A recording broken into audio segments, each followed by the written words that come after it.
يا صباح الرضا والستر من عند الله.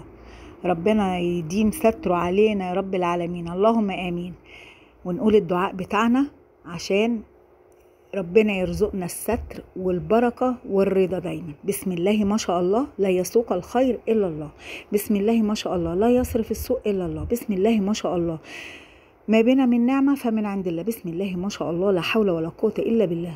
اللهم دمها علينا نعمة يا رب، واحفظها من الزوال واسترها معانا دنيا وآخرة، وكفينا شر المرض وكفينا شر الأذية وكفينا شر المستخبي وكفينا شر الوحش كله يا رب العالمين. واحفظنا واحفظ ولادنا واسترها معاهم واسترهم واجبرهم واصلح حالهم ونجح مقاصدهم واكرمهم وافتحها في وشهم واجعل لهم في كل خطوة سلامة، واكتب لهم في الطيب نصيب، وكفيهم شر صاحب السوء وكفيهم شر طريقهم وكفيهم شر الوحش كله وكفيهم شر المستخبي وكفيهم شر المرض. آمين آمين آمين يا رب العالمين. والله يا ولاد ما كان عندي غير 3 بيضات وبطاطسيتين مش كبار متوسطين، ومحتارة اعمل ايه. رحت عاملة البيتزا اللي انتوا شفتوها دي، بيتزا من غير ولا معلقة دقيق. بصوا بقى، كسرت ال3 بيضات زي ما انتوا شايفين كده، وهضيف عليهم معلقة ملح، شوية ملح، ما تكتريش الملح عشان في مكون هيحدقها شوية. هنحط عليها معلقة فلفل وشوية ملح وبتاع ربع كوباية لبن كده، واضربيهم كويس مع بعض. وبعد ما تضربيهم هنضيف عليهم الخضار بتاعنا اللي هنحطه فيها. قرنين فلفل رومي على قرن سبايسي حطيهم عليهم، شوية زيتون اسود على اخضر حطيهم عليهم، وربي المكونات دي كلها قلبيها كده مع بعض.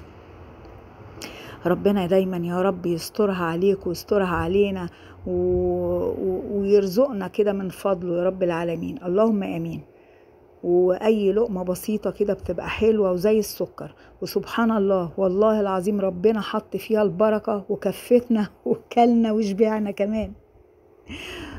بصي بقى، البطاطسيتين طبعا قطعتهم مكعبات وسلقتهم، ورحت هرساهم كويس بشوية مية من مية السليق عشان ينعموا كده، وقلبتهم كويس مع بعض. وفي الوقت ده كنت حاطة الطاسة بقى على النار عشان تسخن كويس، عشان لما نزل الخليط ما تلزقش في الطاسة كويس كده.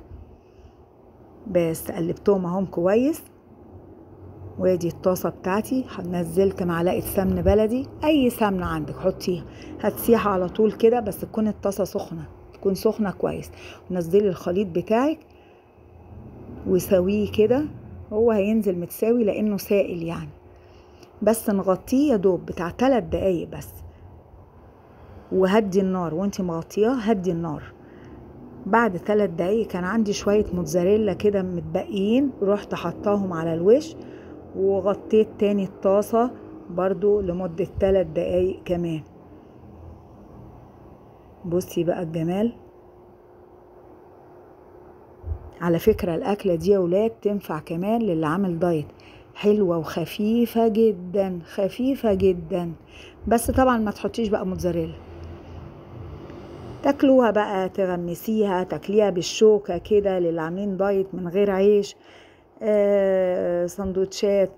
والله انا غمستها بصراحة، كانت حلوة وروعة روعة. دي بقى بيتزا البطاطس، ما فيهاش ولا معلقة دقيق، مش بالدقيق خالص، دي بطاطس وبيض. لو تفتكروا يا ولاد زمان كانت امهاتنا تعمل لنا قرص البيض بالدقيق، بس كان بالدقيق بقى، ما كانش كده، ما كانش بالبطاطس. عشان تكتر البيض شويه كانت تحط شويه دقيق وترب وتعمل لنا قرص بيض بالدقيق.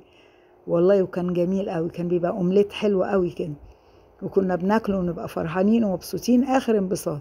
بصوا طريه وجميله ازاي، وريحتها تجنن، ريحتها كانت في منتهى الجمال. والزيتون بقى عامل شغل جامد قوي قوي، عامل ريحه كانك بتاكلي بيتزا بالظبط. بصي الحلاوه ما شاء الله. عموما جربيها، اكله بسيطه وسهله، وما فكرتش فيها غير قبل الغدا يجي ب10 دقايق، واتعملت في ثانيه الا ثانيه، ما خدتش وقت ابدا ابدا خالص يعني. حتى البطاطس لما جيت اسلقه غليت الميه الاول، عبال ما قشرت البطاطس وخرطتها كانت الميه غليت، حطيت على طول البطاطس اتسلقت مفيش 5 دقايق وكانت اتسلقت وزي الفل. اكله حلوه وبسيطه وبألف هنا وشفا. يلا حبيبتي فوتك بعافيه.